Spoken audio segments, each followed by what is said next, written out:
오늘 아침 우리에게 주시는 하나님 말씀은 역대하 35장 20절로 27절까지의 말씀입니다. 역대하 35장 20절로 27절까지의 말씀을 봉독하겠습니다. 이 모든 일 후 곧 요시야가 성전을 정돈하기를 마친 후에 애굽 왕 느고가 유브라데 강가에 갈그미스를 치러 올라왔으므로 요시야가 나가서 방비하였더니 느고가 요시야에게 사신을 보내어 이르되 유다 왕이여 내가 그대와 무슨 관계가 있느냐? 내가 오늘 그대를 치려는 것이 아니요 나와 더불어 싸우는 족속을 치려는 것이라. 하나님이 나에게 명령하사 속히 하라 하셨은즉 하나님이 나와 함께 계시니 그대는 하나님을 거스르지 말라. 그대를 멸하실까 하노라 하나 요시야가 몸을 돌이켜 떠나기를 싫어하고 오히려 변장하고 그와 싸우고자 하여 하나님의 입에서 나온 느고의 말을 듣지 아니하고 무깃도 골짜기에 이르러 싸울 때에 활 쏘는 자가 요시야 왕을 쏜지라. 왕이 그의 신하들에게 이르되 내가 중상을 입었으니 나를 도와 나가게 하라. 그 부하들이 그를 병거에서 내리게 하고 그의 버금 병거에 태워 예루살렘에 이른 후에 그가 죽으니 그의 조상들의 묘실에 장사되니라. 온 유다와 예루살렘 사람들이 요시야를 슬퍼하고 예레미야는 그를 위하여 애가를 지었으며 모든 노래하는 남자들과 여자들은 요시야를 슬피 노래하니 이스라엘의 규례가 되어 오늘까지 이르렀으며 그 가사는 애가 중에 기록되었더라. 요시야의 남은 사적과 여호와의 율법에 기록된 대로 행한 모든 선한 일과 그의 처음부터 끝까지의 행적은 이스라엘과 유다 열왕기에 기록되니라. 아멘. 자, 오늘 우리가 읽은 역대 35장 20절로 27절의 말씀, 바로 요시야 왕의 이제 마지막 최후의 모습을 보여주고 있는 그런 말씀입니다. 남유다의 16번째 왕이 되어서 남유다를 31년 동안에 통치했던 요시야 왕. 몇 절에 말씀드린 것처럼 이 요시야 왕은 우리가 이미 앞의 장에서 보았던 것처럼 8살의 왕이 됐습니다. 31년을 통치했습니다. 그리고 오늘 본문에서 요시야가 죽습니다. 8살의 왕이 돼서 31년을 통치하고 죽었으니까 요시야 왕이 이제 오늘 본문에서 이 죽은 나이가 39살입니다. 40도 되지 않아서 죽었습니다. 자, 고대 세계에서 많은 이들은 지금처럼 우리가 70, 80 그 이상을 살 수 있는 수명이 되지 못했습니다. 물론 그 가운데서도 오래 산 사람들도 있지만 이렇게 단명한 그런 사람들도 많습니다. 사실 어찌 보면 오늘 본문의 요시야 왕의 죽음은 안타깝기 짝이 없는 그런 죽음입니다. 어쩌면 요시야가 더 오랫동안의 나라를 더 많이 잘 세워둘 수도 있는 그런 사람이었지만 이 오늘 본문의 요시야의 죽음은 우리에게 한 가지 의문을 남기는 그런 죽음이라고도 볼 수가 있습니다. 잠시 후에 본문을 묵상하면서 이 요시야의 죽음을 통해서 우리가 묵상하고 또 생각해야 할 바가 있습니다. 그래서 오늘 본문은 또다시 우리에게 주시는 하나님의 뜻과 또 하나님의 그 마음을 우리가 헤아릴 수 있어야겠습니다. 자, 본문의 이야기는 요시야 왕이 애굽의 왕이었던 바로 느고라고 불리는, 오늘은 성경에서 느고라고 이렇게 이름이 나오는데 이 느고와 싸움을 벌이면서 거기가 싸움을 벌였던 곳이 무깃도라고 하는 곳인데 갈릴리에서 저 옆에 보면 나사렛이라고 하는 동네가 있고 그 나사렛에서 남서쪽으로 한 20여 킬로 그 밑으로 내려가게 되면 무깃도라고 하는 그런 골짜기가 있습니다. 이 무깃도 골짜기에서 바로 이 애굽의 군대와 요시야가 싸움을 벌이다가 거기서 활 쏘는 자의 그 화살에 맞아서 중상을 입고 예루살렘에 돌아와서 죽음을 맞이하게 되었던 겁니다. 자, 이 일이 벌어졌던 때가 주전 609년입니다. 지금으로부터 거슬러 올라가도 2600여 년 전에 그 옛날 이야기인데, 자, 이 요시야 왕의 죽음, 이 주전 609년에 있었던 이 이야기는 그 당시 시대 상황을 우리가 먼저 좀 이해할 때 오늘 본문의 어떤 그 배경들을 우리가 생각해 볼 수가 있습니다. 자, 북이스라엘이 요시야 왕의 자리에 오르기 전에 거의 한 6, 7년 전에 이 나라가 망했습니다. 그러니까 북이스라엘의 멸망이 있고 난 후에 사실 요시야 왕은 충격에 빠지지 않을 수가 없었습니다. 이 북이스라엘은 아수르에 의해서 망했습니다. 그런데 그 아수르 나라가 사실 세월이 지나가면서 좀 위태위태했습니다. 왜냐하면 저 동쪽에 바벨론이라고 하는 나라가 신흥 제국으로서 조금씩 힘을 발휘하면서 이 아수르가 바벨론에 의해서 세력이 약화되어지고, 그리고 오늘 본문 이 이야기가 주전 609년의 이야기인데 이것보다 1년 전에 바로 이 아수르가 1년 후에 610년에 이 아수르가 바벨론에 의해서 크게 위태로운 그런 상황에 빠지면서 아수르가 곧 멸망의 즈음에 이르게 됐던 겁니다.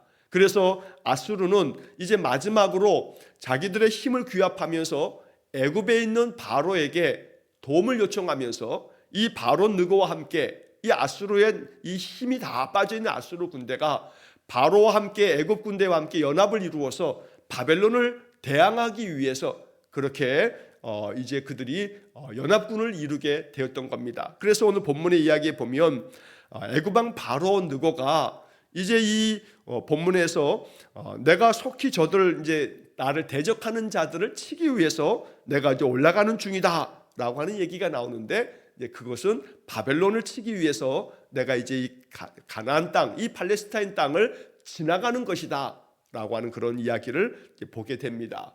하지만 요시야 왕은 이 애굽의 군대가 이 유다 땅을 통과한다라고 하는 자체가 위협적으로 느껴졌고, 그리고 아수르와 연합을 해서 바벨론을 치겠다라고 하는 것이 요시야 왕의 마음에는 그것이 받아들여지지 않았던 겁니다. 왜냐하면 이 아수르라고 하는 나라 자체가 북이스라엘을 멸망시킨 나라이기 때문에 애굽이 아수르하고 연합을 해서 바벨론을 대적하기 위해서 싸우러 가는 길이니까 이 길을 좀 내놔라 라고 하는 데 있어서 요시야가 그것을 선뜻 받아들이면서 길을 내주는 것은 어려웠던 상황이라는 겁니다.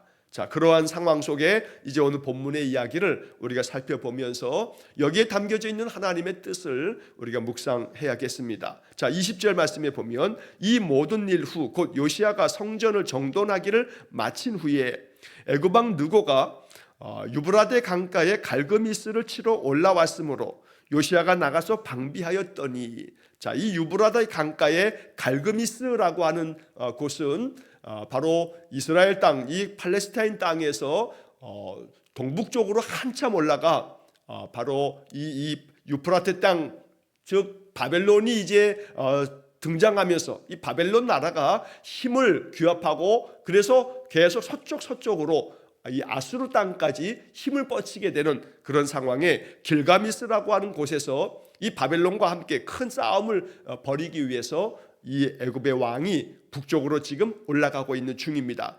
자, 그러다 보니 당연히 요시야의 입장에서는 좀 전에 말씀드린 것처럼 이 애굽의 군대가 아수르 군대하고 연합해서 바벨론을 치겠다고 했지만, 생각해 볼 때 바벨론을 만약에 치고 난 다음에 돌아오는 길에 당연히 이 애굽이 아수르를 도와서 바벨론을 쳤어, 만약에 승리를 거두게 되면 돌아오는 길에 반드시 유다 땅을 그냥 지나가지는 않을 것이라고 판단할 수가 있는 겁니다.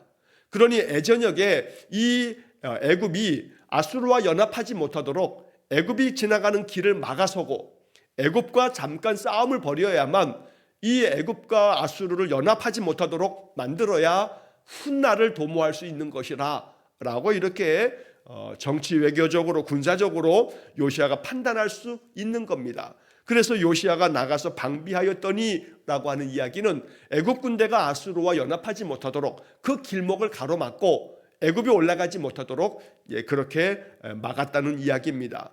자, 그러자 21절에 보면 느고가 요시야에게 사신을 보내 이르되 유다 왕이여, 내가 그대와 무슨 관계가 있느냐? 내가 오늘 그대를 치려는 것이 아니요 나와 더불어 싸우는 족속을 치려는 것이라. 하나님이 나에게 명령하사 속히 하라 하셨은즉 하나님이 나와 함께 계시니 그대는 하나님을 거스르지 말라. 그대를 멸하실까 하노라.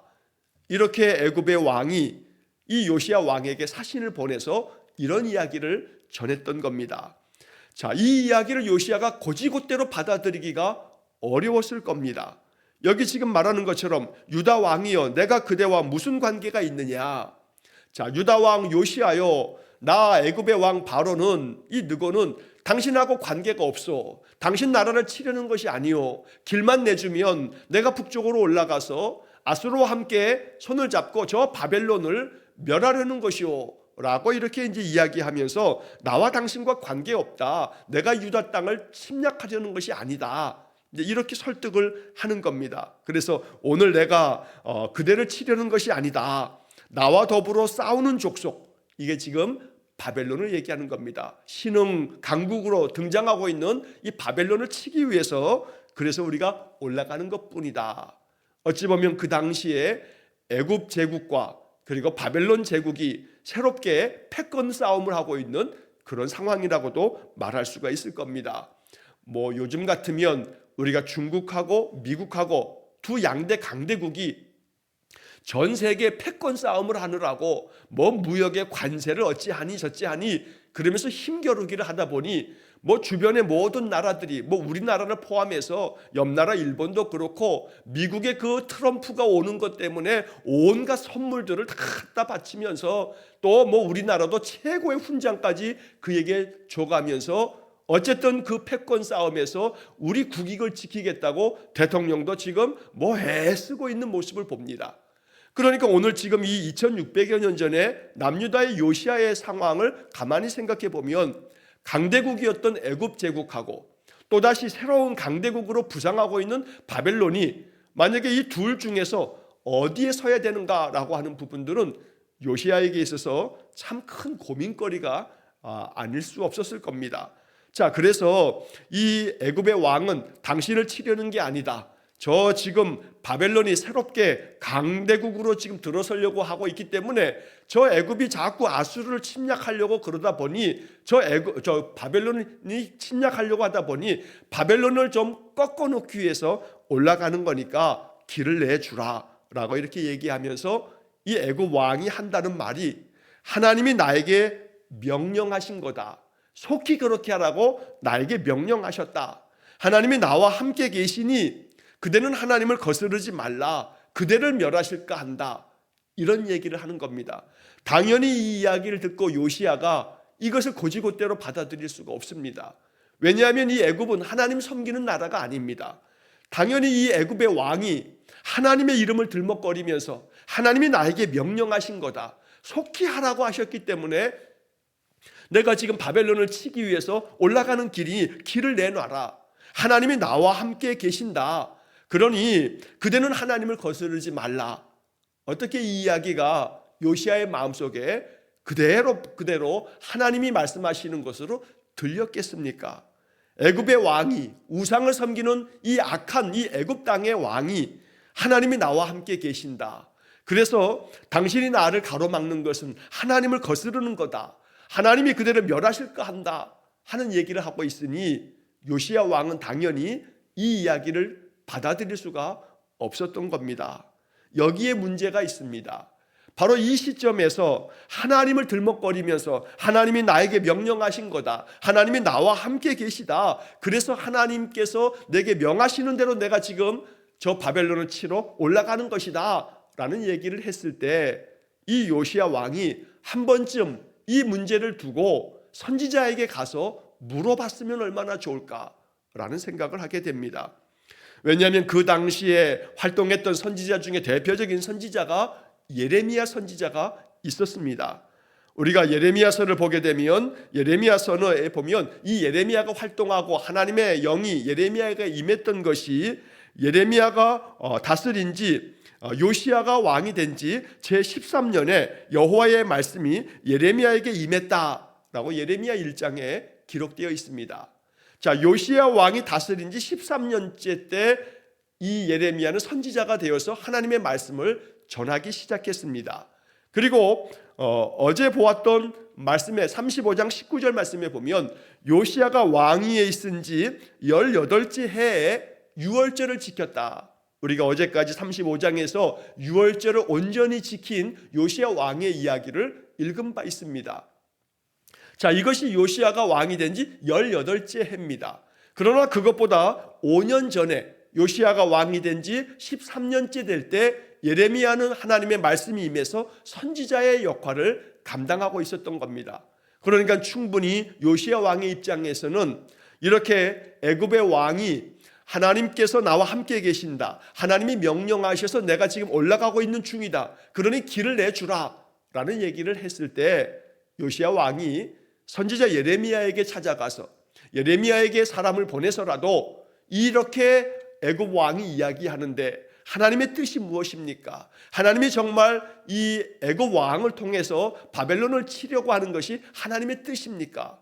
내가 저 애굽 왕을 가로막는 것이 하나님을 거스르는 겁니까? 하고 물어봤으면 얼마나 좋았을까? 하지만 요시야 왕은 그렇게 묻지 않았습니다.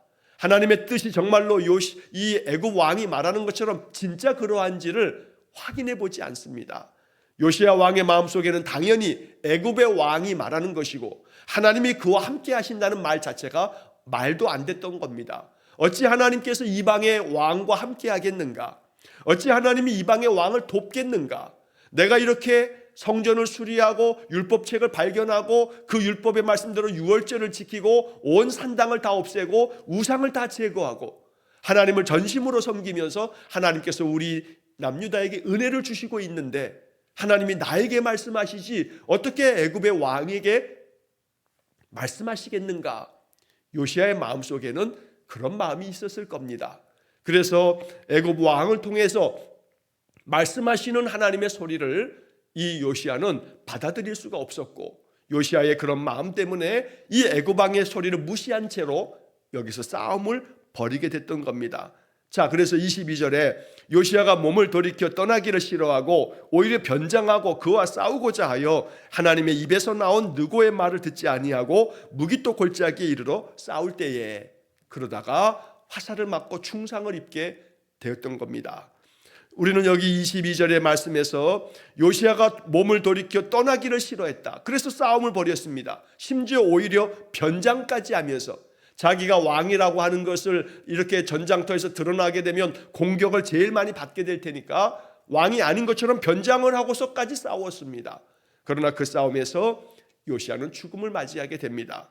자, 여기서 이 역대기 기록자는 요시야의 이런 행동에 대한 이야기를 이렇게 이야기하는 겁니다. 하나님의 입에서 나온 느고의 말을 듣지 아니하고, 하나님께서 애굽 왕 느고의 입을 통해서도 말씀하였다는 것을 이 역대기 기록자가 알려주고 있는 겁니다.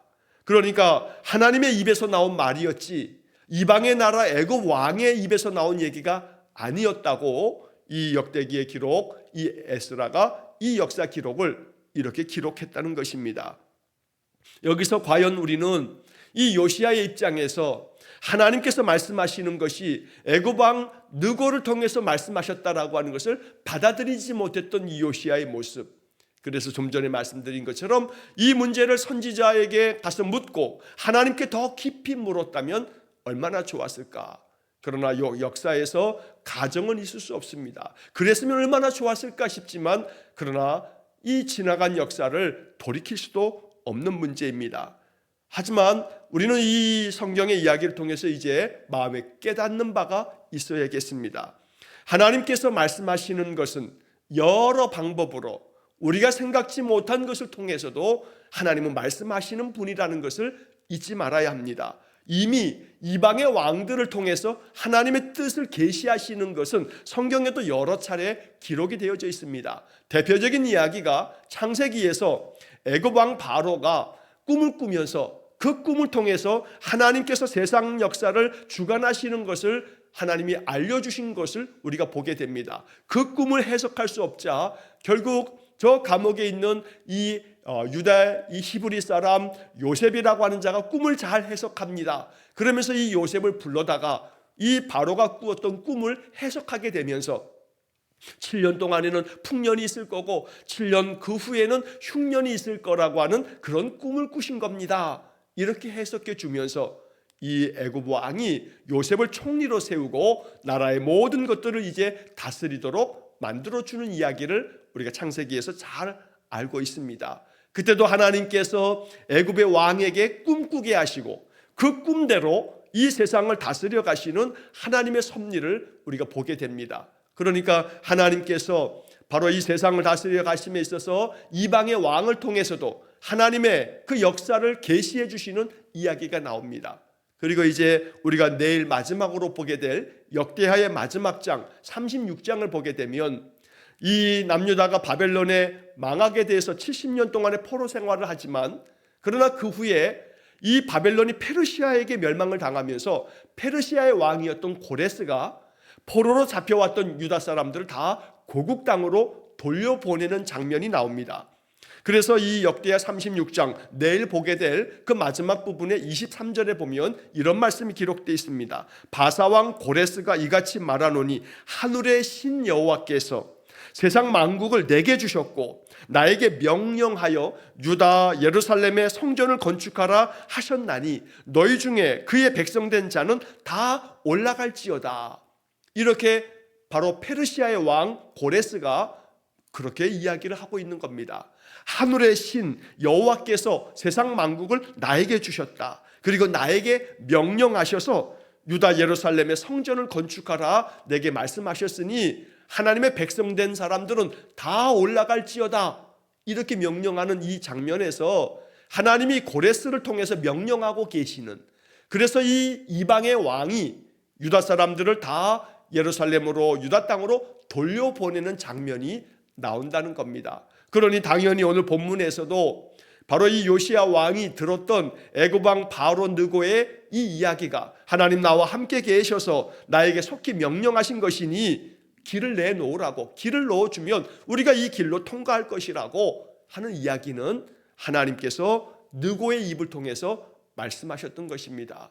그러나 요시야 왕은 그것을 깨닫지 못했습니다. 우리는 이 장면에서 마음에 깊이 묵상하고 이렇게 기도해야 합니다. 항상 나의 삶에 있어서 하나님께서 내게 말씀하시는 여러 방법을 잘 알아차릴 수 있는 영적인 민감함을 주셔서 하나님 말씀하시는 것이면 그것을 잘 깨닫는 영적인 분별력을 주십시오.